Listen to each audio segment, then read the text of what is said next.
Attention!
Present! Present!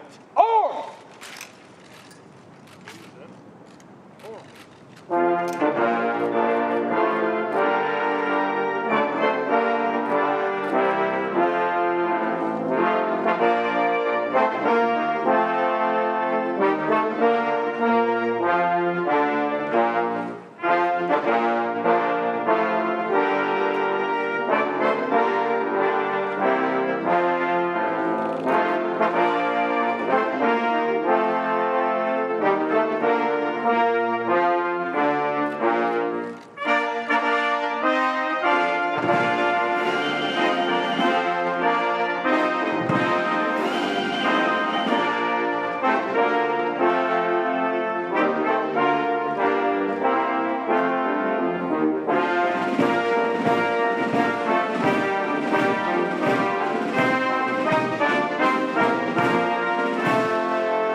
Order! Right shoulder.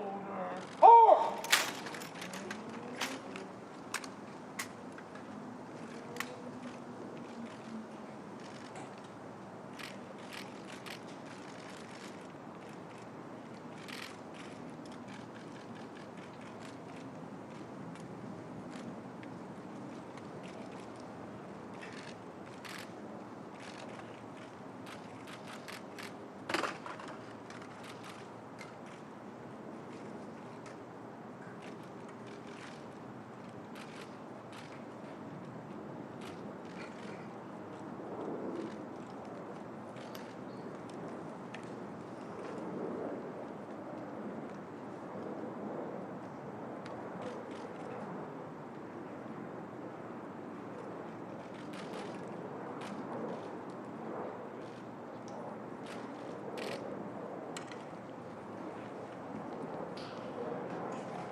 The wreath-laying ceremony is now complete.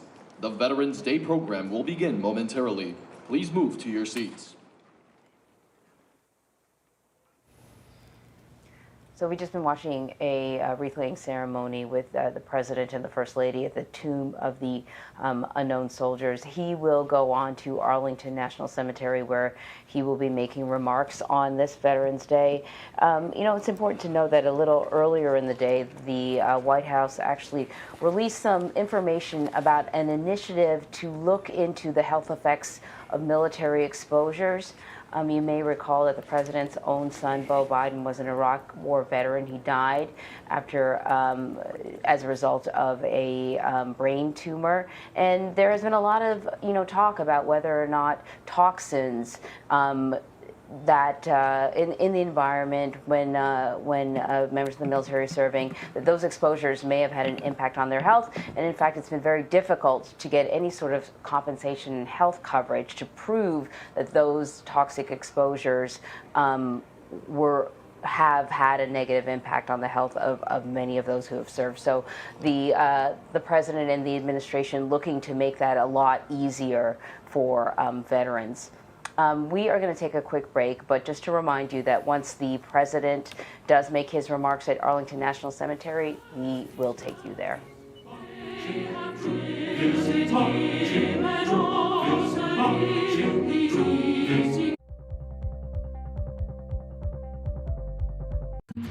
An original documentary on CBSN. We need to put an end to this territorial status. Will statehood create a better Puerto Rico? So that we have the same quality of life that you see in the States. What do you worry about? Me living here in the future. They're giving incentives to non-Puerto Ricans to come to Puerto Rico and extract our natural resources and take over our land. Vacation in Puerto Rico, and in exchange for that, you don't pay taxes. Why would I allow somebody who abused me for 123 years to then consume me? An originals documentary on CBSN. Stream now. An original documentary on CBSN. 50 shows running, the lights blinking. People fight their entire career to get to Broadway. You've trained your entire life. Spotlights, drama, passion. This is what we live for. Until COVID turned off the lights. It's like going from a bright light to pitch black. Scenes from Broadway's unique struggle with COVID. It was devastating. Broadway contributes about $15 billion to New York City's economy and 100,000 jobs. The sound team, the lighting team, everyone. The world does not realize how big this is. This is how we make money. This is a specialized industry. You don't tell a doctor to go get a serving job. Like, why are we different? Are we going to be able to pay our rent? Am I going to have food? What will happen in Broadway's new opening act? We're in uncharted waters again. The show must go on. There is reason to hope again. I think people are going to be crying. I know I will. An originals documentary on CBSN. Stream now. everything was on fire. You're left making decisions you don't want to make. If we're at war at fire, we're going to spend a lot of money, we're going to take a lot of casualties, and we're going to lose. We got to do something about it. If it's important to our nation, The country is facing yet another unprecedented crisis. it's on Face the Nation. You heard the president. Where do you think this stalemate goes from here? Making politics make sense. What do you think happened here? The why behind the biggest stories. Face the Nation with Margaret Brennan on CBS.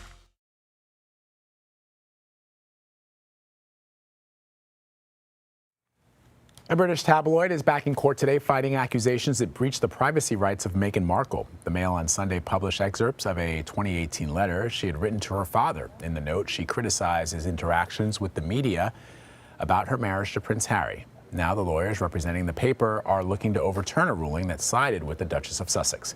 Holly Williams has more on the ongoing legal case. In New York last night, the Duke and Duchess made a regal appearance in honour of US veterans. And this week, she spoke out about her fight against the Mail on Sunday. You must stand up for what's right, and that's what I'm doing. In 2019, the British tabloid newspaper published parts of a handwritten letter Meghan Markle sent to her father. A heartfelt plea, according to her lawyer, begging Thomas Markle to stop talking to the media. He gave extracts from the letter to the tabloid. A ruling in February found the paper in breach of the Duchess's privacy and copyright, but now its publishers are challenging that, and they have evidence from Jason Knauf, a former communications aide for the couple, who claims the Duchess knew her father could make the letter public and allegedly told Knauf, "Obviously, everything I have drafted is with the understanding that it could be leaked, so I have been meticulous in my word choice."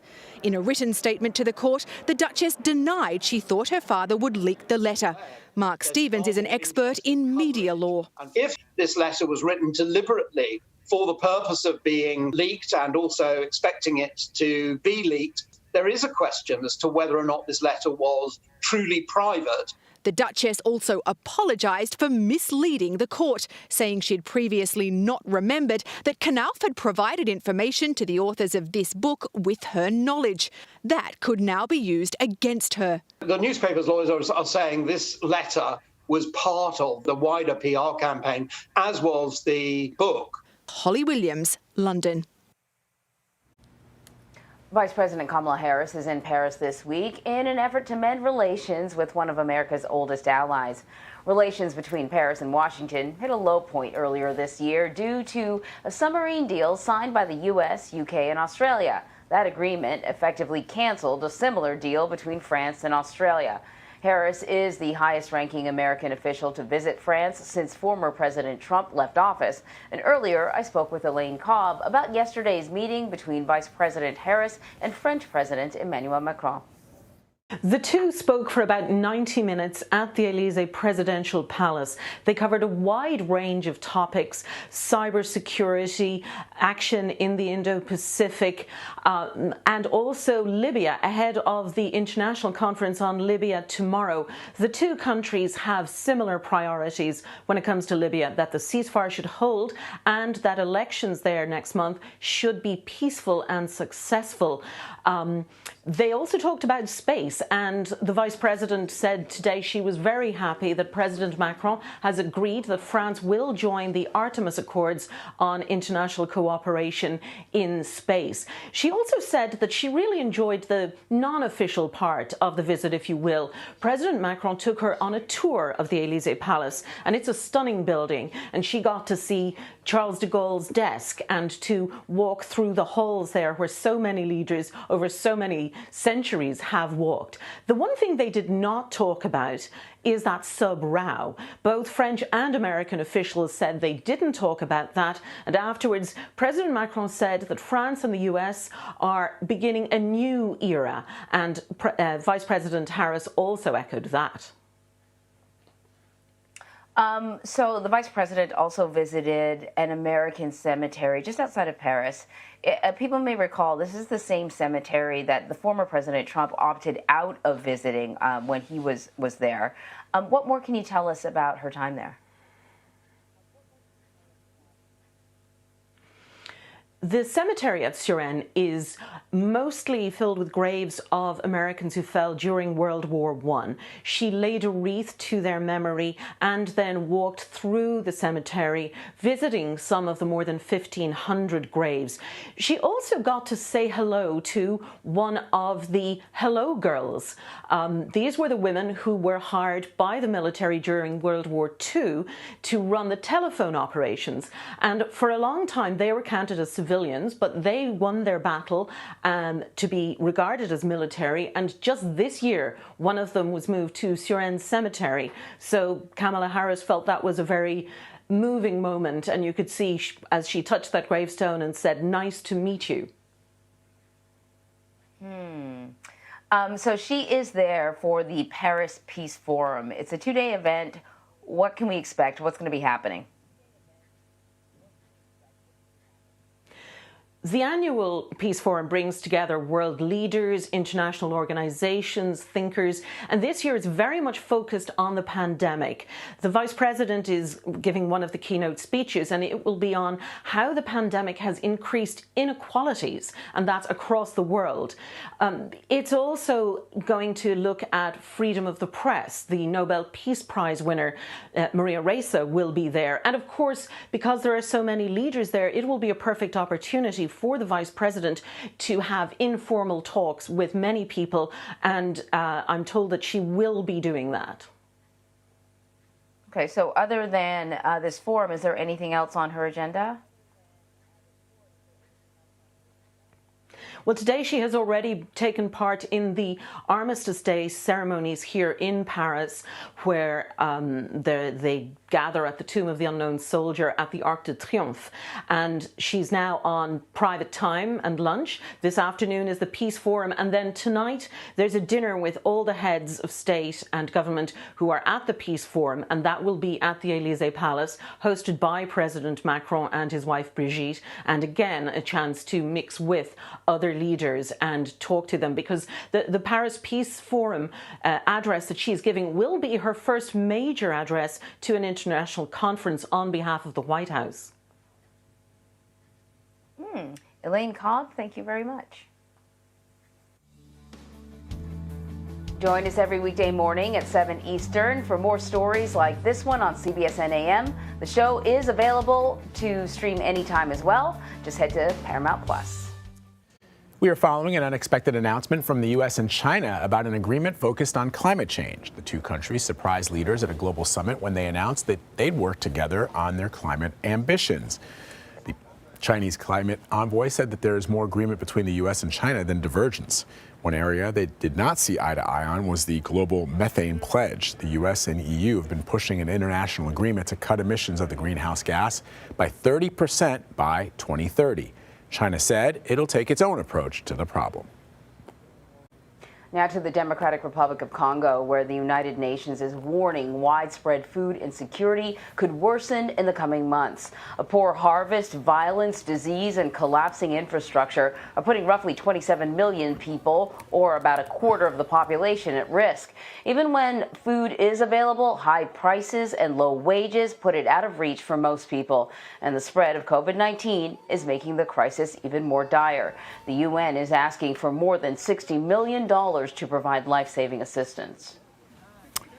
Secretary of State Antony Blinken is warning Russia not to take action against Ukraine. Blinken said it would be a serious mistake for Moscow to engage in new aggression against the country. The comments came during a joint news conference with his Ukrainian counterpart. The Russian military reportedly has about 80,000 troops near the border with Ukraine. The Biden administration has been trying to diffuse tensions, but there are fears Russia will renew its assault on parts of the country. The European Union is facing some calls to build fences and walls along the border amid a conflict over migration. There's been a surge in people trying to cross into Poland, Lithuania, and Latvia.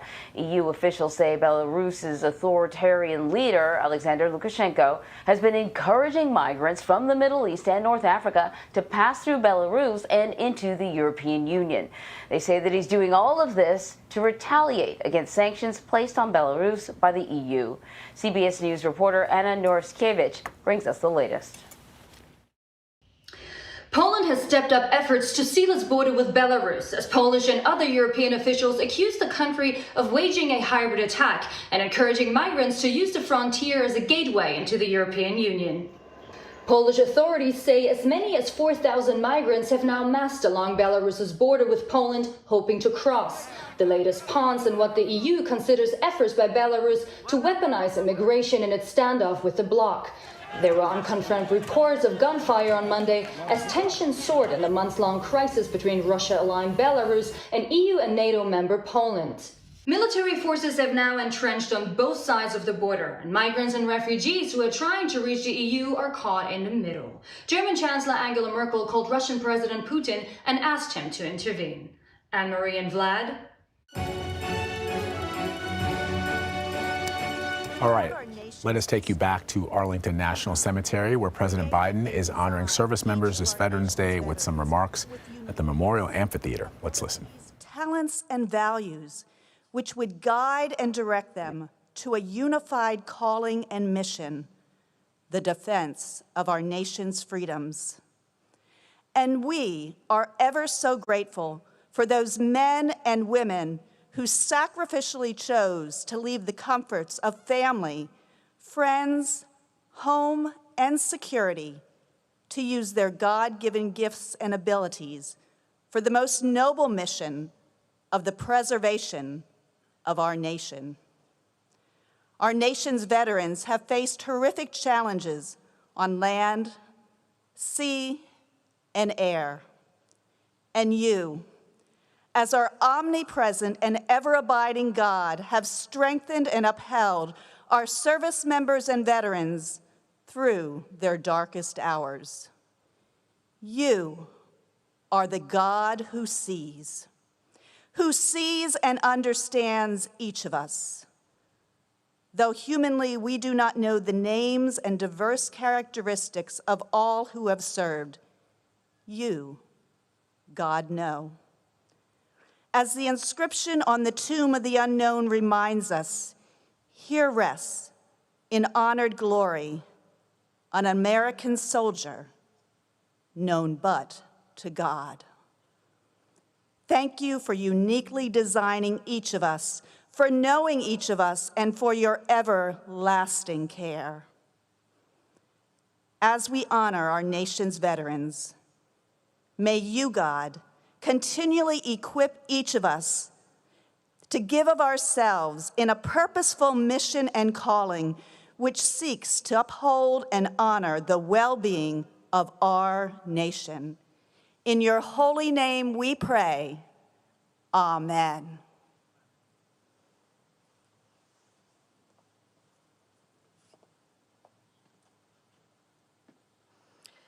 Now, I'd like to invite Mr. Alan Paley, National Commander, Jewish War Veterans of the United States of America, to lead us in our Pledge of Allegiance. I pledge allegiance to the flag of the United States of America and to the republic for which it stands, one nation, under God, indivisible, with liberty and justice for all. Please be seated. It is now my distinct privilege to introduce the members of the Veterans Day National Committee, located in box seats throughout the amphitheater.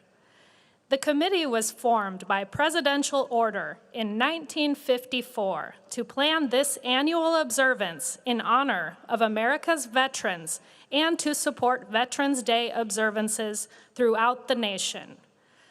Please hold your applause until I have introduced these special guests. If you're able, please stand when your name is called. Mr. Alan Paley, National Commander, Jewish War Veterans of the United States of America. Mr. Tom Burke, National Vice President, Vietnam Veterans of America. Mr. Matthew M. Fritz Mahelchik, Commander-in-Chief, Veterans of Foreign Wars. Retired Navy Chief James W. Campbell, National President, Fleet Reserve Association. Mr. Gregory S. Hoon, National Commander, AMVETS.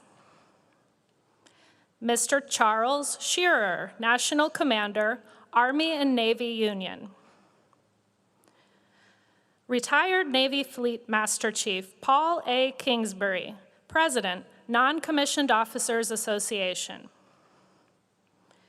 Mr. Corey D. Bates, National Vice Commander, the American Legion. Mr. James McCormick, National Commander, Military Order of the Purple Heart. Retired Marine Corps Sergeant Major Johnny Baker, National Commandant, Marine Corps League. Retired Army Chaplain Brigadier General Robert Pliskowski, National President, Military Chaplains Association.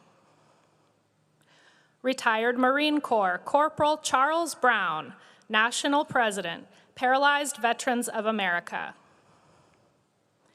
Retired Marine Corps Lieutenant Colonel Jack Murray, National Commander, Legion of Valor of the United States of America. Retired Army Lieutenant Colonel Michael A. Oken, MD, Commander-in-Chief, Military Order of the World Wars. Mr. Justin Jump, National President, the Retired Enlisted Association. Retired Army Staff Sergeant Leroy A. Petrie, President, Congressional Medal of Honor Society. Mr. Andy Marshall, National Commander, Disabled American Veterans. Retired Air Force Lieutenant General Dana T. Atkins, President and Chief Executive Officer, Military Officers Association of America. U.S. Public Health Service Commander Kelly Valente, Chair, Board of Directors, Commissioned Officers Association of the United States Public Health Service. Retired Air Force Chief Master Sergeant Carrie Wright, International President, Air Force Sergeants Association. Mr. Robert Swan, National Commander, Polish Legion of American Veterans. Mr. Jeffrey J. Brodeur, National President, Korean War Veterans Association. Mr. Luis A. Vasquez Contiz, National Commander, American GI Forum. Mr. David Crum, National Commander, Catholic War Veterans of the United States. Mr. Joseph D. McNeil, Sr., National President, Blinded Veterans Association. The associate members of the committee are also located in seats throughout the amphitheater. I'd like to ask the presidents and national commanders that comprise our associate membership to stand and be recognized. And ladies and gentlemen, please join me in recognizing our veterans' national leadership with your applause.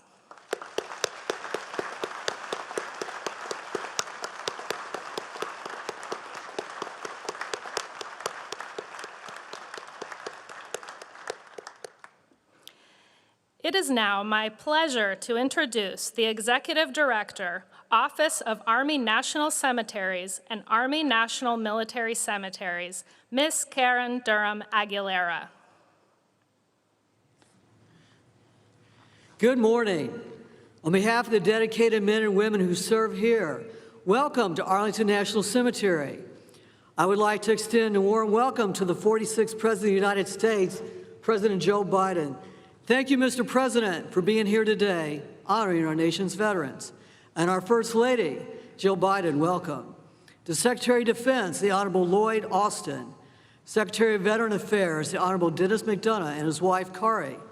Secretary of the Army, the Honorable Christine Wormuth. Chief of Staff of the Army, General McConville and his wife, Maria, welcome. And Mr. Alan Paley, the National Commander of the Jewish War Veterans, thank you for being the Veteran Service Organization's host and for your participation in this important national observance. And to all dignitaries and families and everyone watching from across our great nation, thank you for being with us today. The cemetery is beautiful this time of year, and it is fitting that we once again recognize our veterans on these most hallowed grounds. Today is a celebration of honor, duty, and patriotism. Arlington National Cemetery is a solemn place surrounded by over 400,000 soldiers, sailors, Marines, airmen, and Coast Guard men, and their families who have proudly served our nation in peacetime and in war. While Memorial Day is dedicated to remembering those whom we have lost, today is a celebration of all of those who have worn the uniform, including and especially those who are still with us. I encourage each and every one of you to pause for a moment today and thank a veteran or military family member for their service and sacrifice. Today may be solemn, but it can also be joyous, as we remember loved ones, friends, comrades in arms who have served and may still be serving. I will also briefly talk about an historic event that concludes today with this observance. For the last year, we have held events to commemorate the centennial of the Tomb of the Unknown Soldier with the interment of the World War I unknown. 100 years ago today, that service member completed his final journey from France and was laid to rest here in the heart of Arlington National Cemetery to represent all service members who had lost their lives and their identities. We did so to provide comfort and closure to those family members who were never given the opportunity to lay to rest their child, husband, or father. More of the history of the Tomb of the Unknown Soldier can be found in our commemorative educational programs online. I encourage everyone to learn more about this iconic site. Stories of the service and sacrifice we celebrate today are etched in marble all around us, from the inscriptions on gravestones to the Tomb of the Unknown Soldier. Most important are the patriotism, valor, and fidelity etched in the hearts and souls of our service members, past, present, and future. They are the vanguard of our freedom and our liberty. Today, as for the past 157 years, Arlington National Cemetery is honored to serve our veterans and their families at our nation's most sacred shrine. No place at Arlington National Cemetery can be purchased. Each must be earned through honorable service. To everyone here today, I'm proud to say we are a great people honoring service and sacrifice to a grateful nation. So thank you to all of our veterans and families, and once again, welcome to Arlington National Cemetery. I will be followed by the National Commander of the Jewish War Veterans, Mr. Alan Paley. Thank you.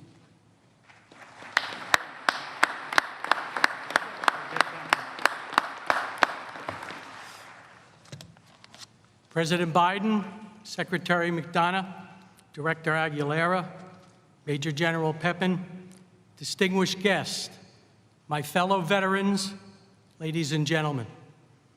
On Veterans Day, at the 11th hour on the 11th day of the 11th month, we pause for a few brief moments to both honor and pay tribute to the men and women who served in the defense of our country and then returned home. We owe you our thanks, our respect, and our freedom. George Washington spoke about the country's obligation to care for its veterans and their families. He said, "The willingness with which our young people are likely to serve in any way shall be directly proportional to how they perceive the veterans of earlier wars were treated and appreciated by their nation." Let us remember, treated and appreciated. Engraved on a granite wall of the Korean War Memorial a short distance from here is a simple but powerful phrase: freedom is not free. The freedoms we enjoy today were made possible by the more than 19 million living veterans and countless others who served in the defense of our country. The symbols of America and freedom are interlocked, and they are present here today. The flags flying, the white grave markers, and all of us, the veterans and service members who protected our nation. It is you that we celebrate and honor today. Our work continues as citizens in supporting America's veterans and service members. JWV and VSOs must continue to fight for adequate funding for VA services and assure that issues facing veterans from all eras remain at the forefront. I call on each of you to take action and make your voice heard on issues we continue to face, including ending homelessness, increasing access to health care, delivering mental health care, reducing claims processing times, deploying integrated electronic health records, and addressing toxic exposure concerns in a comprehensive way. Seated throughout the amphitheater this morning are the leaders of many veteran service organizations. Every VSO was created with the purpose to advocate for the unique needs of the veteran community. VSOs understand and work tirelessly to maintain and improve the benefits we earned. There is strength in numbers, and veterans must continue to be strong advocates and have our voices heard. When the Jewish War Veterans celebrated its 100th anniversary, our national commander, Robert Zweiman, also addressed this gathering. His closing remarks that day are just as powerful today as they were in 1996. He said, and I quote, "Never should our government presume that by setting aside but one day, they have met their obligation to the survivors of yesterday's wars and today's or tomorrow's conflicts. We welcome your thoughts that this is not merely a singular day of honor, but indeed a public recognition of obligation to service. And we welcome your concerns that such obligation must be answered with compassion and with resolve," end quote. I stand before you as a veteran myself. As we honor, celebrate, and share thanks, we must remain vigilant and continue to ensure that the freedoms, benefits, and services we enjoy today remain with us for centuries to come. May God bless those who have earned the title of veteran, and may God bless the United States of America. Thank you.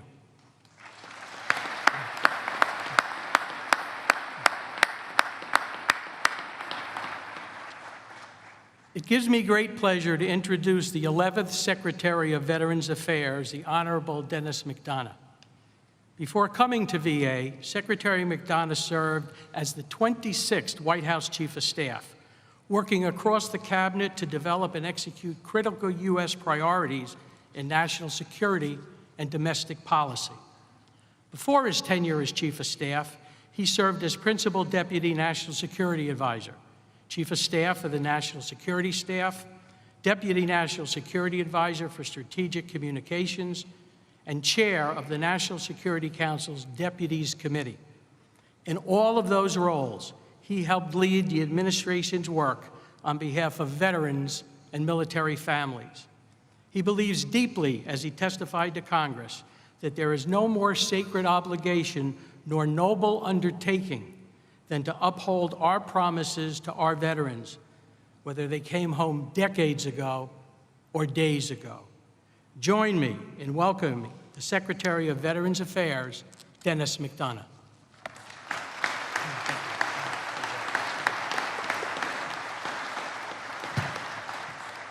Thanks, Alan, for that very generous introduction, for your service to our country, and for leading today's fantastic host organization, Jewish War Veterans of the United States of America. Mr. President, welcome. My deepest thanks to you and to the First Lady for being here. We are forever grateful for your leadership, for your unwavering support of our nation's veterans, their families, caregivers, and survivors. Let me also acknowledge the distinguished leaders from the Cabinet, Congress, VA, veteran service organizations, veteran family and caregiver advocacy organizations, and our Veterans Day National Committee. It's great to be here with you. Most of all, thanks to the veterans, their families, caregivers, and survivors with us this morning. This day is your day, and it's an honor to spend it with you. Each year, America pauses on November 11th to remember and recognize those men and women who fought our nation's wars and defended us during periods of restless peace. From the beginning of our fight for independence at Lexington and Concord to the end of the longest war in American history in Afghanistan, Millions of veterans have risked their lives to preserve the democratic ideals of this great nation. We live in peace and prosperity today because of them and because of you. On this day, we must not only appreciate those great blessings and the vets who delivered them, we must also remember the terrible cost at which they came. Veterans have told us of the costs of war throughout history.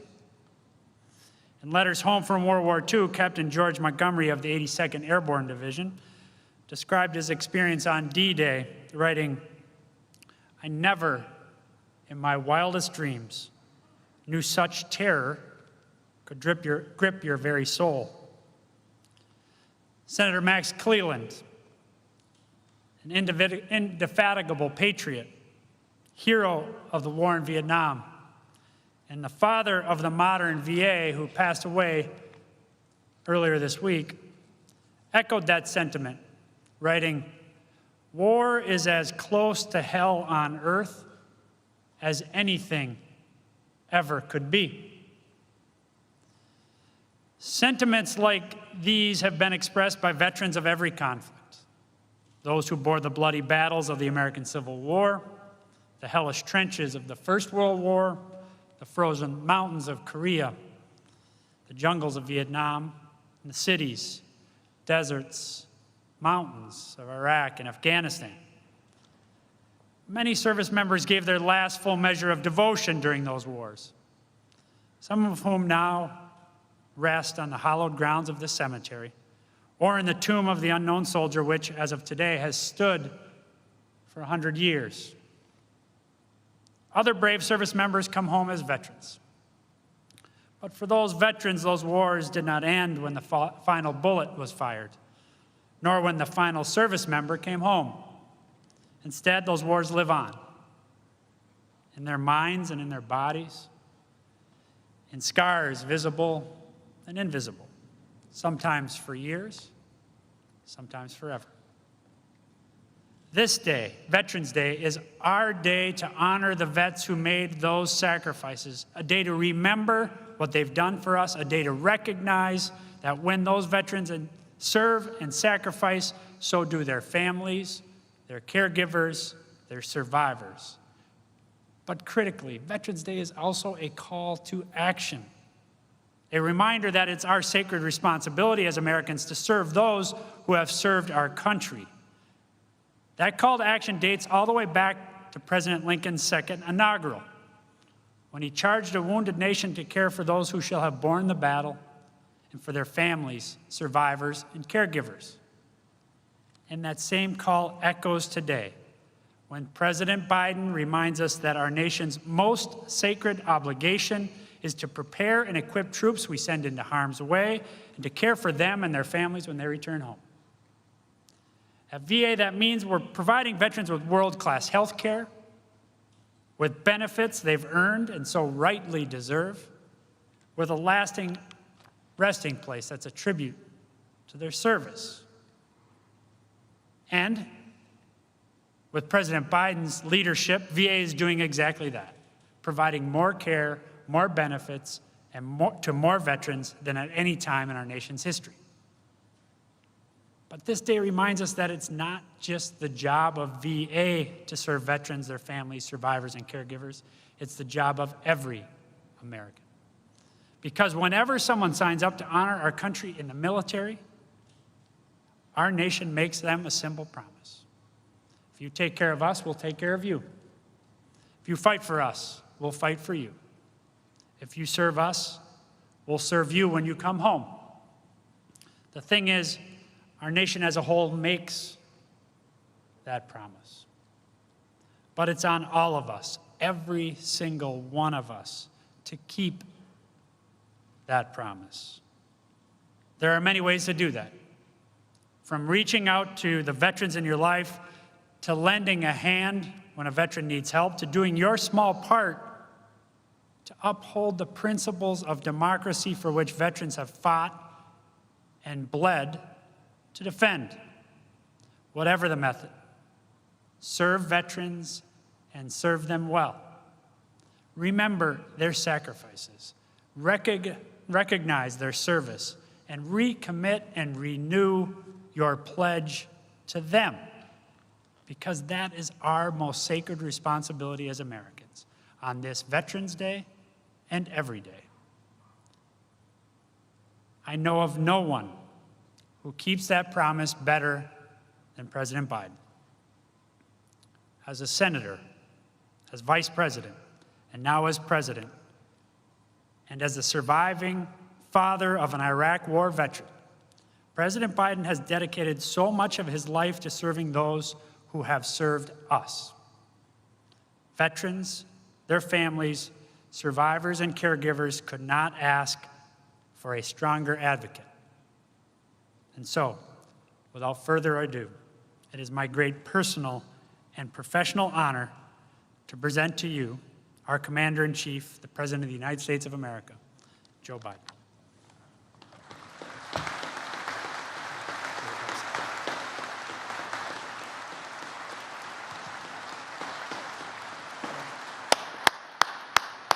Thank you.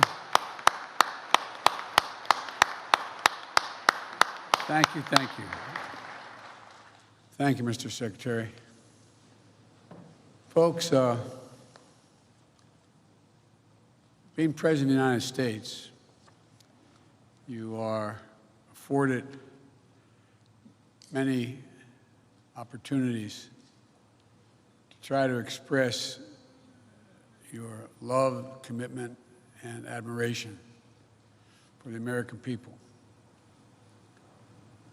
And I must say to you that the single greatest honor I have been afforded as president is to stand before so many of you, those Medal of Honor winners out there, and talk about Veterans Day and veterans.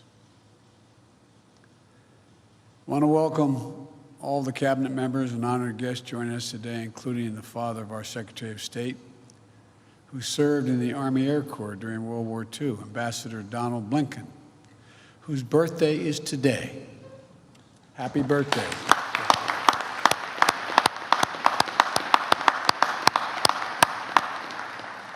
Thank you for your service to our country. And I just want to tell you, I know you're a little younger than I am, but you know, I've adopted the attitude of the great Negro at the time pitcher in the Negro Leagues, went on to become a great pitcher in the pros, into the Major League Baseball after Jackie Robinson. His name was Satchel Paige. And Satchel Paige, on his 47th birthday, pitched a win against Chicago. And all the press went in and said, Satch, it's amazing. 47 years old, no one's ever pitched a win at age 47. How do you feel about being 47? He said, boys, that's not how I look at it. I said, how do you look at it, Satch? I said, I look at it this way. How old would you be if you didn't know how old you were? I'm 50 years old, and the ambassador's 47.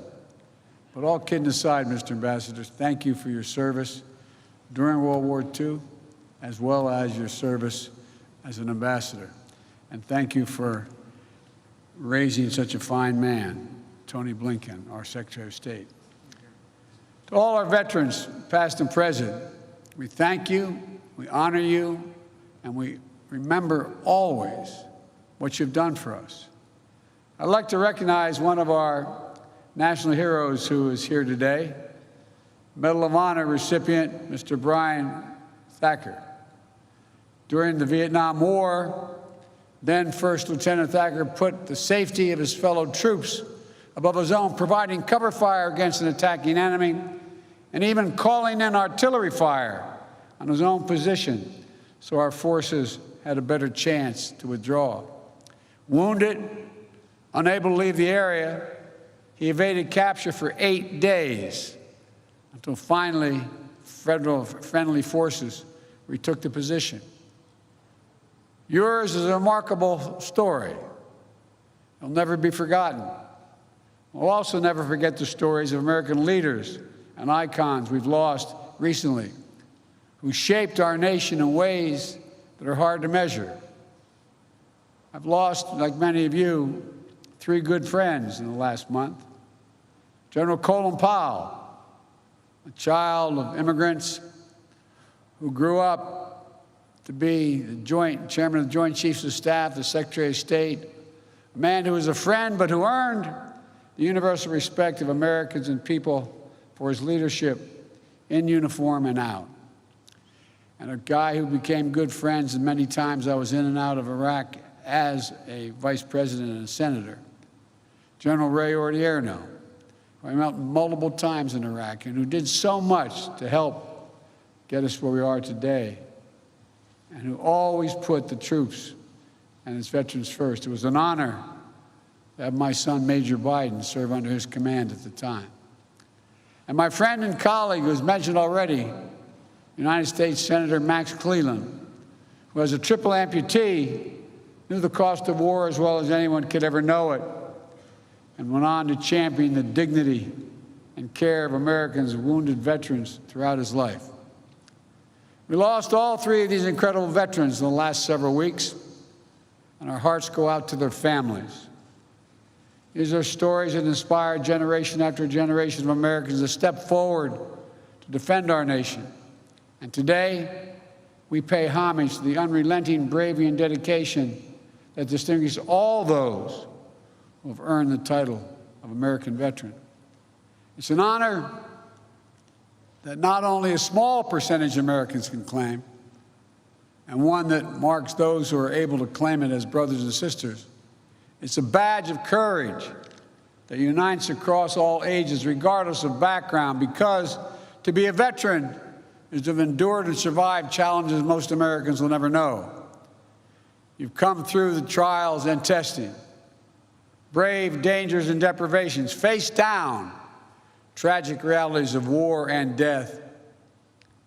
And you've done it for us.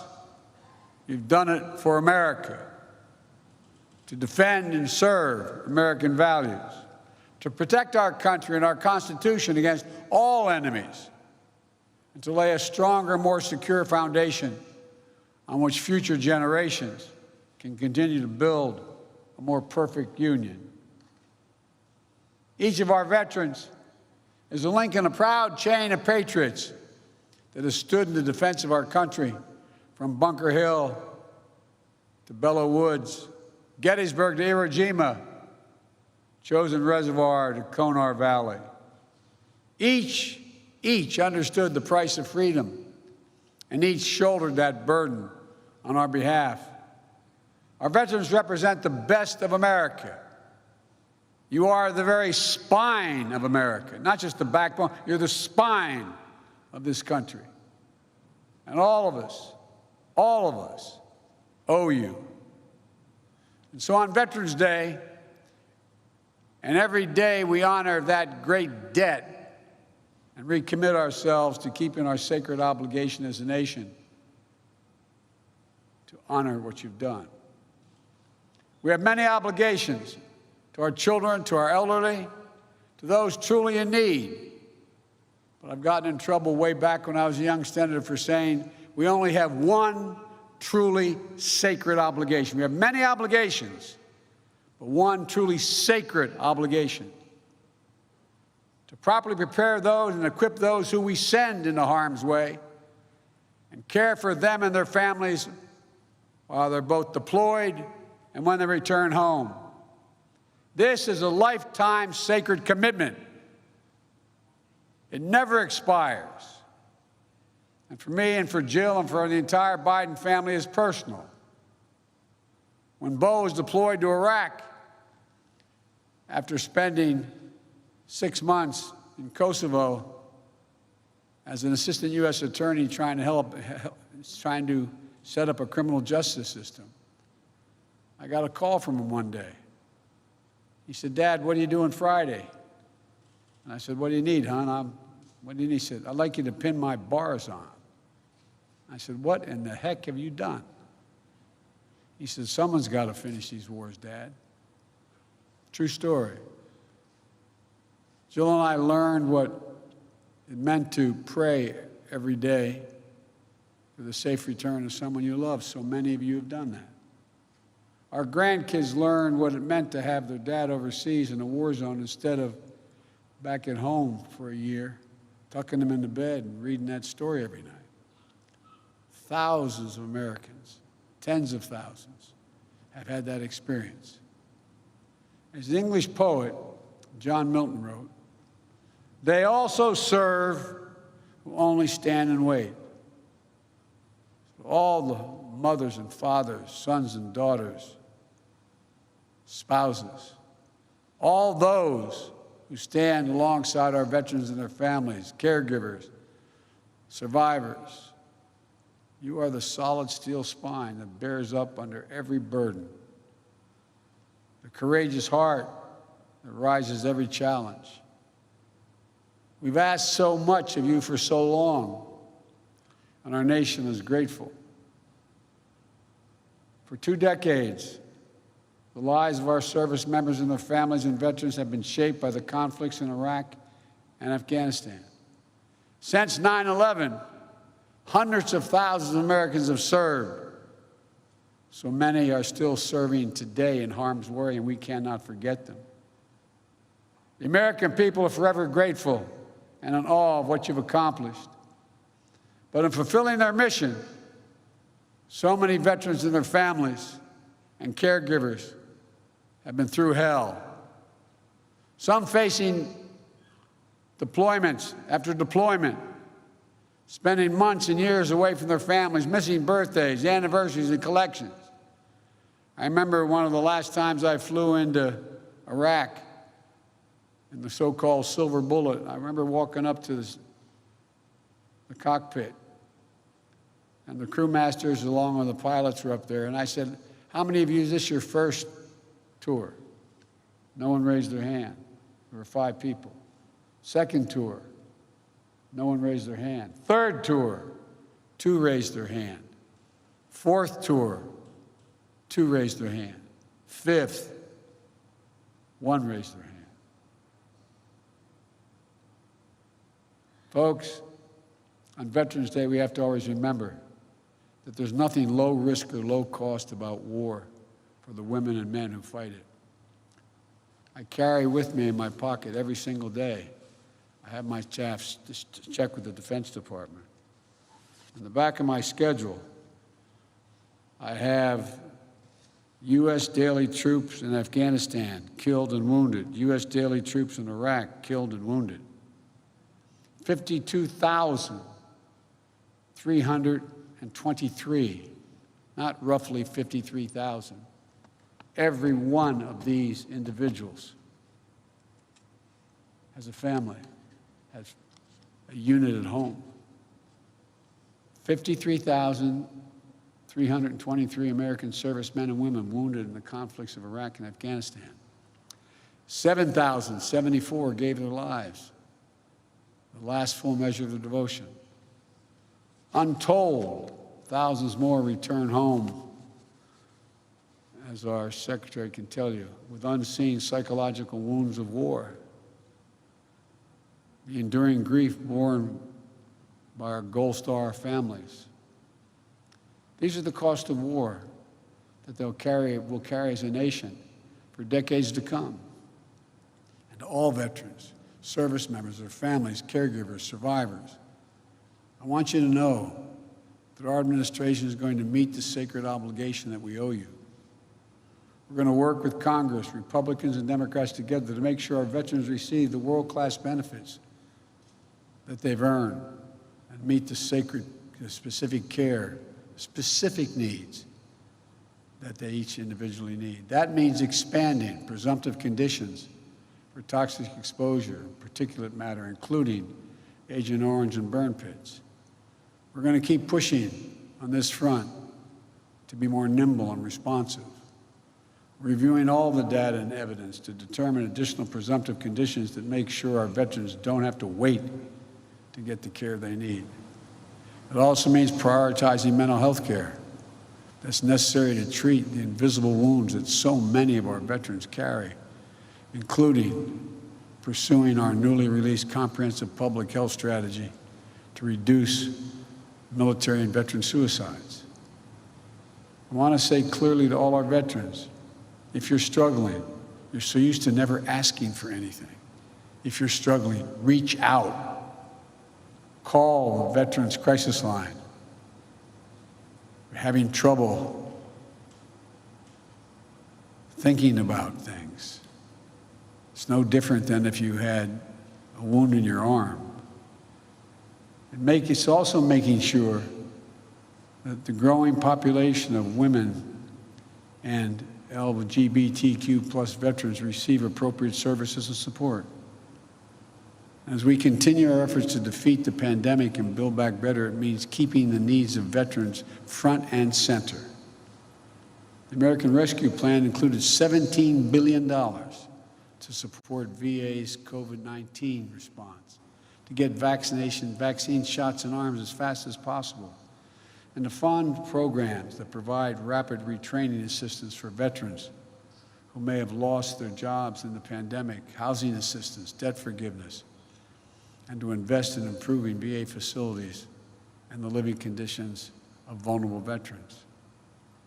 Through Jill's work of joining forces, we're also working to support our veterans and military families, survivors, and caregivers so they can have what they need to thrive. They deserve it. As Secretary McDonough noted, this Veterans Day also marks the centennial of one of the most hallowed American monuments, the Tomb of the Unknowns. 100 years ago today, an American soldier of the First World War, as the tomb says, known but to God, end of quote, completed the voyage from an unidentified battlefield in France over the rough Atlantic seas here to Arlington National Cemetery. He lay and stayed under the Capitol Rotunda for 2 days on the same plinth that held the body of Lincoln as 90,000 Americans came to pay respects. On the final leg of his journey, he was escorted from the Capitol by the President of the United States, the Chief Justice of the Supreme Court, members of Congress, General Pershing, and the Chiefs of Staff. Medal of Honor recipients, all walking, as the Washington Post said, processing without parallel, to give honor due to American service members. Not just the anonymous soul today entombed in gleaming marble, but the generations of Americans who dared all, risked all, gave all for the cause of freedom.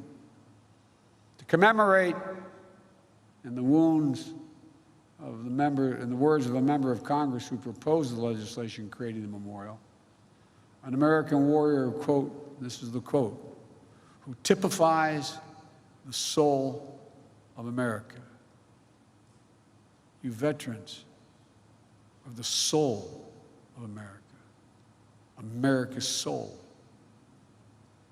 It's why our veterans have always fought, always been willing to put themselves on the line. That the first unknown lies now with his brethren, unnamed warriors from later wars, fellow patriots who picked up the mantle of honor and made it their burden. And today, 100 years later, we keep a sacred watch over their graves. Generations of elite sentinels have taken the post, pledging their eternal vigilance. We lay wreaths, we renew our oaths, we stand in solemn awe of such fidelity. Because for us to keep faith with American veterans, we must never forget exactly what was given us, what each of them is willing to put on the line for us. We must never forget that it is the mighty arm of the American warrior, never bending, never breaking, never yielding, generation after generation, has secured for us the blessings of a nation that still stands today as a beacon of liberty, democracy, and justice around the world.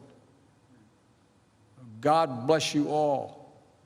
God bless all American veterans and those who proudly earn that title.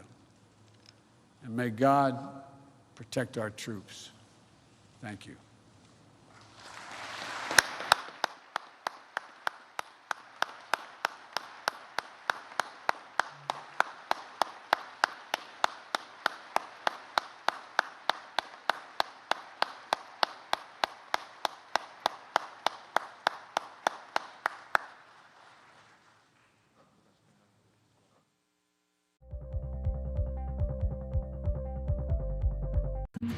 An original documentary on CBSN. We need to put an end to this territorial status. Will statehood create a better Puerto Rico? So that we have the same quality of life that you see in the States.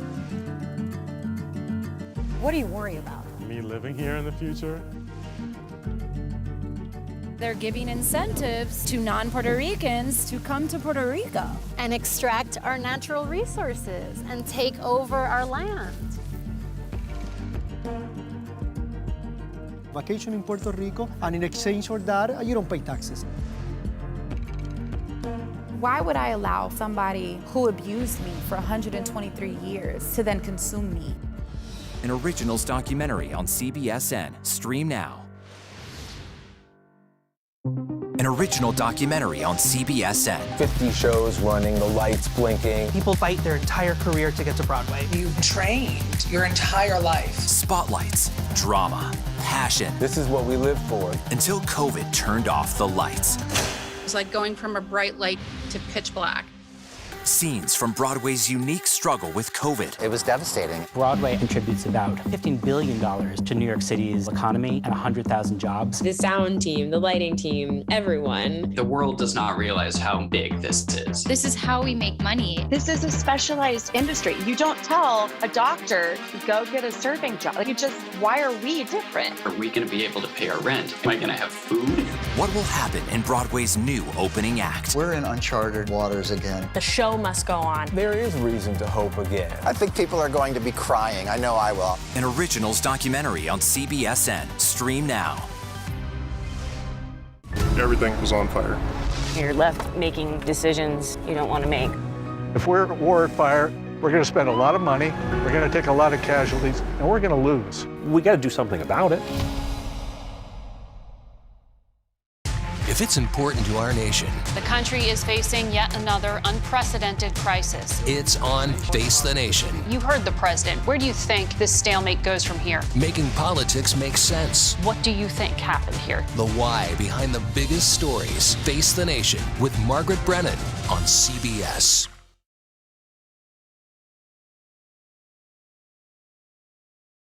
In Texas, a federal judge has halted Governor Greg Abbott's executive order banning mask mandates in schools.